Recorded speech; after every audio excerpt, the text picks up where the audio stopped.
Hey guys, it is NCS Fan 001 here for another one of those weekly trophy list updates. Today's date is Monday, January 23rd, 2023. So this will have covered the week of January 16th through the 22nd of 2023. So this was definitely not a super productive week overall because with GTA 5, we're really only able to play it on Saturdays and Sundays for the most part, maybe on Fridays as well, just because people are in different time zones. Some of us go to work, some of us go to school, etc. So we didn't get a whole lot of time to work on it this weekend, but I did make a little bit of progress on the trophy list this past week.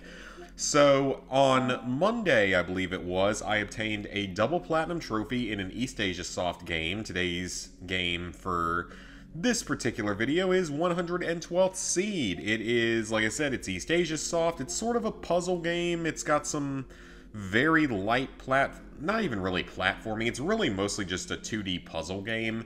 It's not a bad game. I mean, East Asia Soft usually makes pretty decent games overall. So, to get the Platinum Trophy, all you have to do is complete the first 30 levels of the game, which is very, very simple. You play as this little seed creature, and it can go into the dirt and dig up plants that you then use for platforming, and you push around boxes and stuff. It's a little weird to describe, but that's basically all it is. You're a little seed, you run around the world, you grow plants, use it to move boxes around, and that's basically it. There's also like teleporters and stuff, and like you can die if you fall too far. But it's a pretty simplistic game, but it's reasonably fun, like with a lot of the East Asia Soft stuff nowadays is. So, I mean, there's not really much more else to say about it. Just, finish the first 30 levels and you get your Platinum Trophy. The PS4 version, these are of course the North American versions. The PS4 version took me 29 minutes to complete, and the PS5 version took me that looks like about 23 minutes to complete. So you could definitely do it a little bit faster than that. There was one or two levels where it's not even really just the controls, it's just that you have to get some of the boxes into like super, super precise spots to where it can be just a little bit trickier. You might have to replay the level a couple of times to get the box exactly right, but there's nothing really else to worry about with this game. The main thing I was working on this week when I wasn't just messing around playing some No Man's Sky was Grand Theft Auto 5. As you can see here, not a whole ton of progress, but we did finish the Heists DLC. So I talked about the whole game last time, so obviously we won't go through the Platinum Trophy again until I possibly someday 100% this game. But with the Heist DLC, for this DLC, it's not too terribly difficult overall. I would say that this DLC is like probably about a 3 out of 10 with a good group and a 4 out of 10 with a less experienced group. And I mean, me and my group, we had our fair share of struggles because some of us had never finished a good number of the heists. But I mean, I had pretty good equipment. Most of us had pretty good equipment and everything. It just came down to a little bit of trial and error, some multiple runs for certain ones just because we weren't as used to the game. So your first trophy here is to complete a single heist setup mission. It doesn't matter if you're the one hosting the heist or if you just play one. Most players are going to get this just by messing around with the game. So you have to complete the 5 original heists. So the Humane Labs is the third one. That one is not particularly hard overall. The main problem is it has that really finicky stealth mission where you have to like infiltrate the labs and you have to pull off a bunch of synchronized kills, headshots with suppressed weapons. I'd say that's by far the hardest part of that one, but overall that heist really wasn't anything too bad. Series A funding, I remember there was also a couple of missions in that we struggled with. It has another stealth mission because GTA and stealth are two words that should never be in the same sentence together for obvious reasons, because these games are not stealth games. So Series A funding did have a stealth mission, and it had several other slightly trickier missions. Like, we even struggled with the very first one for the first few attempts just because we kept getting kind of bad luck. It would be like the trash truck where you throw the garbage bags into wasn't in the right position, stuff like that. And I want to say there was maybe one other tough mission later on in it, but I don't really remember which one it was. But I mean, Series A funding also wasn't anything too terribly brutal. Then we finished the Fleeca job, which is the tutorial heist. It's a 2-player heist instead of a 4-player. It's super easy. It can be done in like half an hour from start to finish. It's like 2 setup missions and then the heist finale. Again, it's basically just a tutorial. Nothing really difficult or important about that. But then you also have to finish the Pacific Standard job, which is the last one.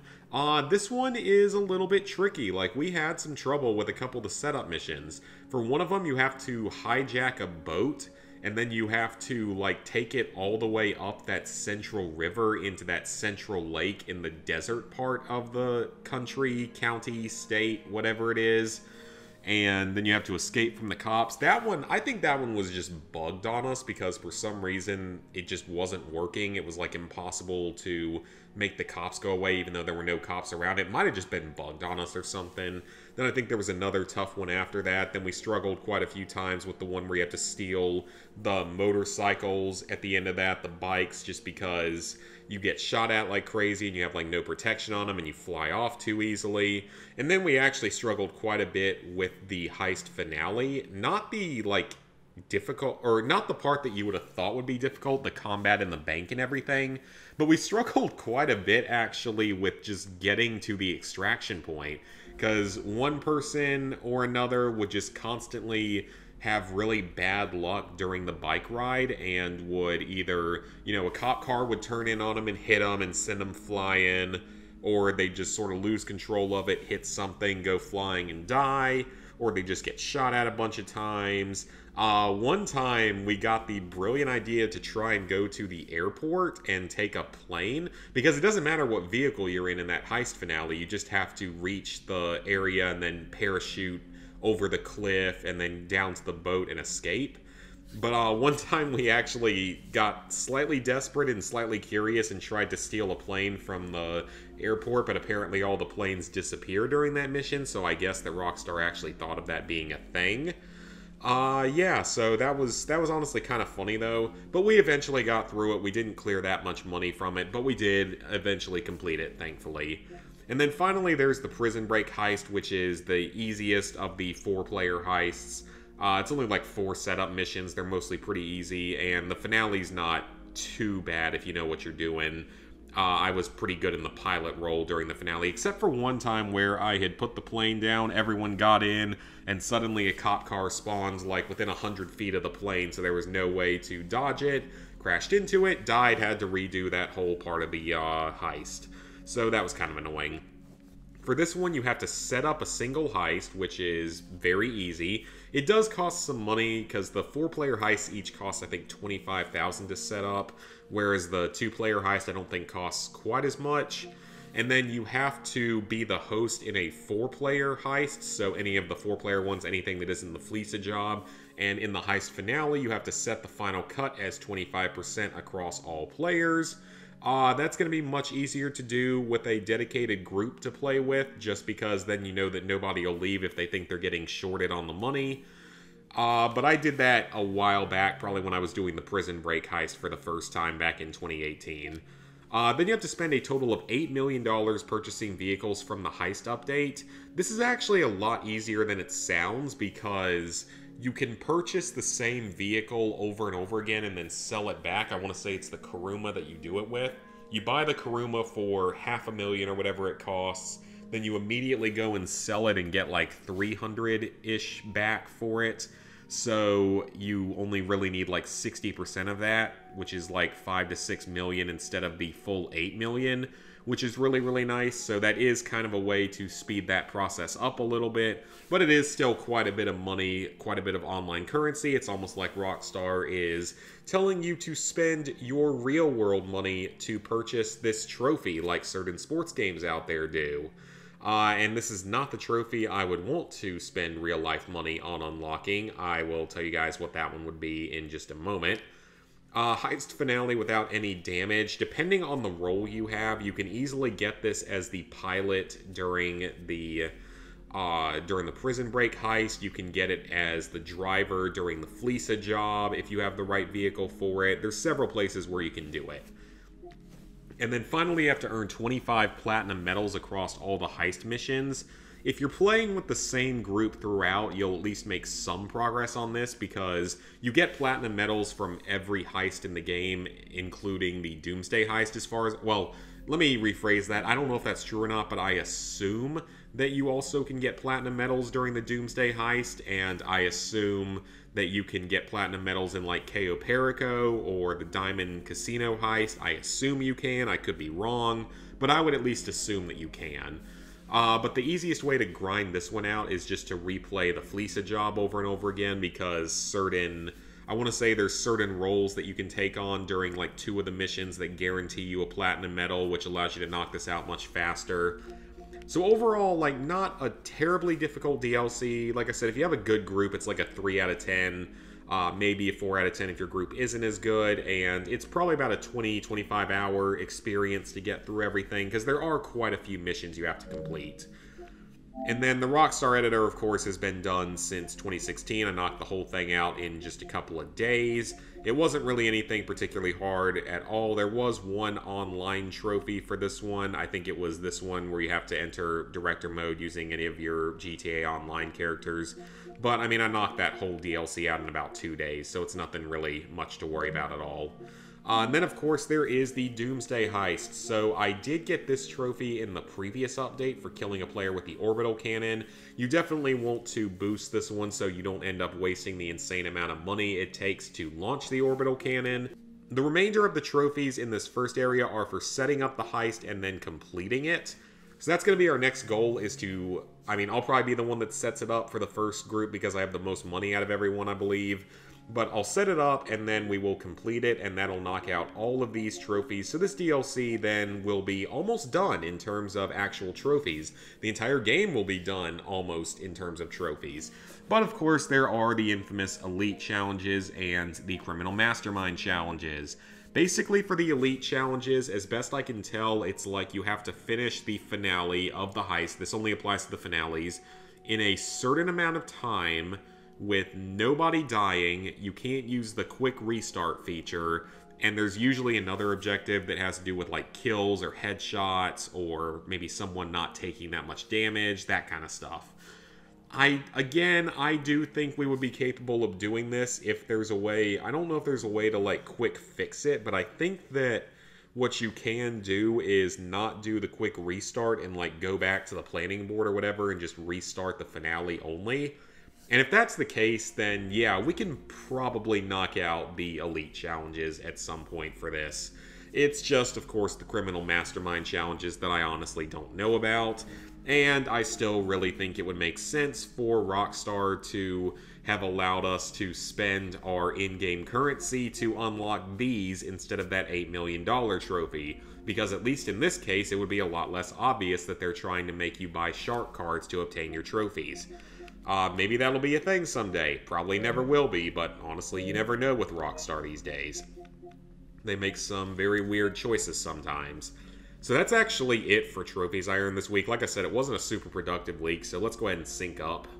So with that, level 816, 95%, 25,170 total trophies, 693 platinums, 4,514 golds, 6,649 silvers, 13,314 bronzes.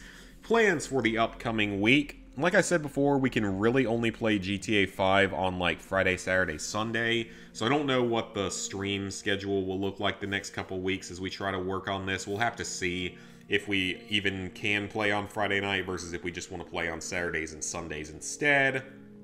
But we'll figure it out as time moves forward.